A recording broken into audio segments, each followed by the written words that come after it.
শুধু দর্শক বন্ধু, আপনারা দেখছেন একে নিউজ বাংলা। আর এই মুহূর্তে উপস্থিত রয়েছে ক্যানিং পূর্ব বিধানসভার নেত্রা বাজার।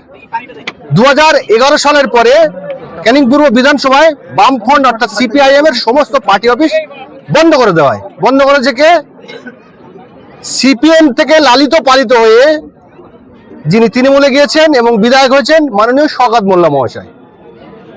এই শওকত মোল্লার নেতৃত্বে ক্যানিং পূর্ব বিধানসভায় 2011 সালের পর থেকে 2026 সাল পর্যন্ত বামফ্রন্ট কোন রকম কোন রাজনৈতিক কর্মসূচি করতে পারেনি। ক্যানিং পূর্ব বিধানসভায় একটা সময় লাল দুর্গ ছিল।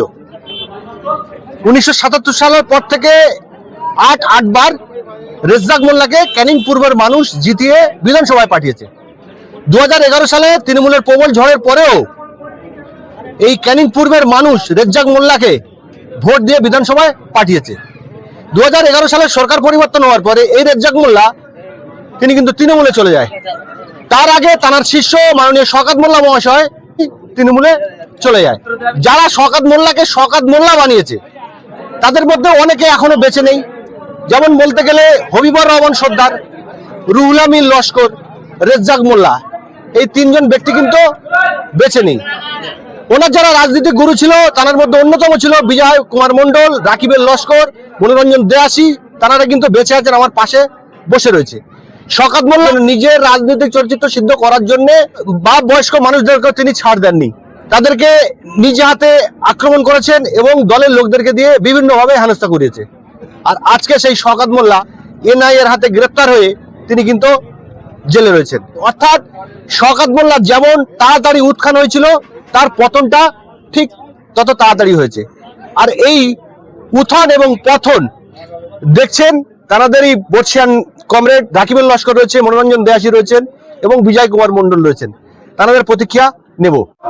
এই পরিবর্তিত পরিস্থিতিতে যে নেত্রা পার্টি অফিস আজকের উদ্বোধন হলো, 15 বছর এখানে আমরা রাজনৈতিক কর্মকাণ্ড এখানে ধারাবাহিকভাবে চালাতাম। সেই পার্টি অফিসের আজকের উদ্বোধন হলো। এতে আমরা মনে করছি আমাদের যে সংগঠনের কাজ আরও ত্বরান্বিত হবে এবং সাধারণ মানুষের যে খেটে খাওয়া মানুষের যে কাজ সেটা আমরা করতে পারবো। এখানে আমাদের বিগত দিনের যে ইতিহাস আছে, এখানে জমির আন্দোলন থেকে শুরু করে বিভিন্ন বিষয়ে আমরা এখানে একটা ভূমিকা ছিল আমাদের। তারপরে 15 বছরের পর আবার ফের সেই দিনটাকে মনে করতে ইচ্ছে করছে, কারণ আমাদের 8টা ব্রাঞ্চ ছিল এই সারাঙ্গাবাদে। তার মধ্যে একটা ব্রাঞ্চ হচ্ছে এই নেত্রা ব্রাঞ্চ, যেটার পার্টি অফিসের উদ্বোধন হলো আজকের। সেই জন্য আমরা বলতে চাইছি যে আজকের সেই নতুন করে আমাদের যারা মানুষেরা আছে এই ভারতের মার্ক্সবাদী কমিউনিস্ট পার্টিকে আরও সংগঠিত করবে এবং আগামী দিনে মানুষের কাজে এগিয়ে আসবে, এই কথা আপনাদের সামনে উপস্থিত করছি। 2011 সালের পরে ক্যানিং পূর্ব বিধানসভায় একের পর এক পার্টি অফিস বন্ধ করে দেওয়া হয়েছে। বন্ধ করেছে কে?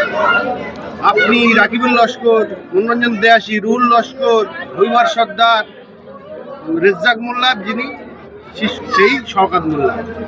কি বলবেন এই প্রসঙ্গে? শওকত মোল্লা 2004 সালে আমাদের পার্টিতে আসে এবং খুব দ্রুত তার 3-4 বছর একটা পদোন্নতি ঘটে। নিয়ম অনুসারে যে কোনো সে প্রতিষ্ঠান হোক, মানুষ হোক, একটা পতন উত্থান আছেই।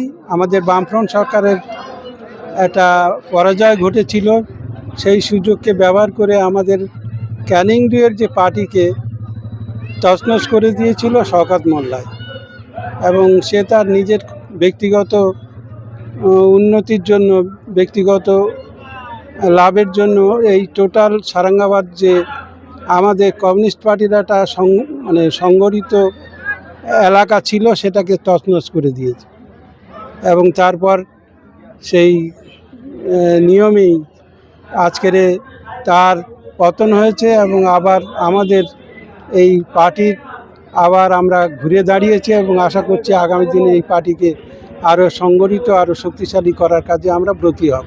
তো আপনাদেরই হাতে তৈরি করা শওকত মোল্লা, সেই শওকত মোল্লা যখন তৃণমূলে গেল, সর্বপ্রথম ক্যানিং পূর্ব বিধানসভা থেকে তার পুরনো দল অর্থাৎ বামফ্রন্টকে পুরো নিশ্চিহ্ন করে দিল। 2011-এর পরে তো কোনো কথাবার্তা বলাই ছিল না। 2013 পর্যন্ত আমরা মানে কোনো রকম টিকে ছিলাম।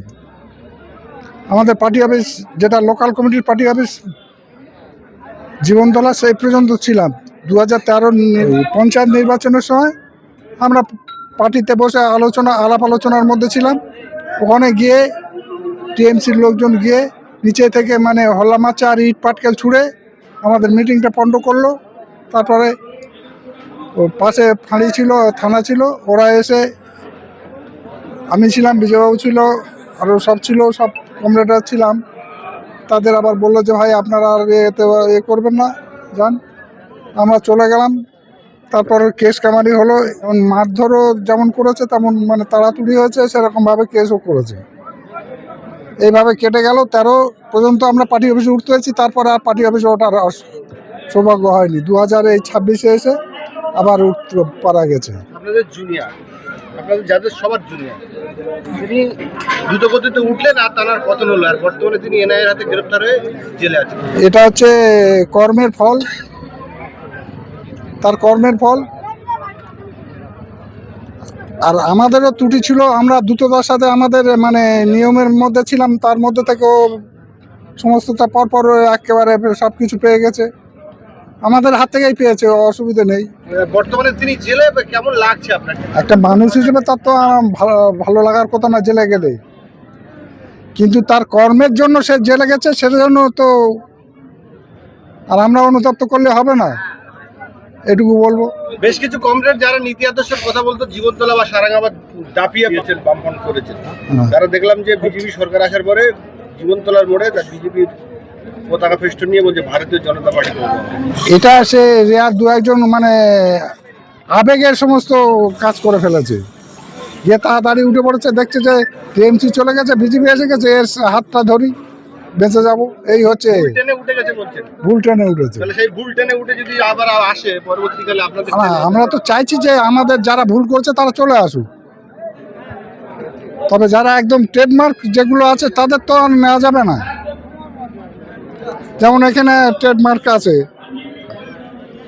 টিএমসি থেকে কয়েকজন আছে, সে তছনছ করেছে। কারণ আমরা এখানে তো এটা লড়াইয়ের জায়গা ছিল, ওই নেত্রাতা, এখানে প্রচুর জমি আমরা দখল করেছি লড়াইয়ের মাধ্যমে। সেই সব জমি বিলি বন্টন করা হয়েছে, পরবর্তী পাট্টা টাটা করে দেওয়া হয়েছে। আর সেই জমিতে বর্তমানে এই 2011-এর পরে থেকে আবার মানে অনেক চাষি উচ্ছেদ হয়ে গেছে, আবার পুনরুদ্ধার আমাদের লাগতে হবে। আমরা ছোট থেকে দেখে এসেছি যে আপনারা বামফ্রন্ট তিন কুল হারিয়ে শেষ কুলে এসেছেন, তারপরেও বামফ্রন্টই করছেন। ক্যানিং পূর্ব বিধানসভায় বামফ্রন্টের অস্তিত্ব সংকট হয়ে গেছিল, আবার ধীরে ধীরে পুনরুদ্ধার করছেন। প্রথম কথা হলো এই মার্ক্সবাদ হচ্ছে কি অজেয়, একে কোনোদিন খতম করা যায় না।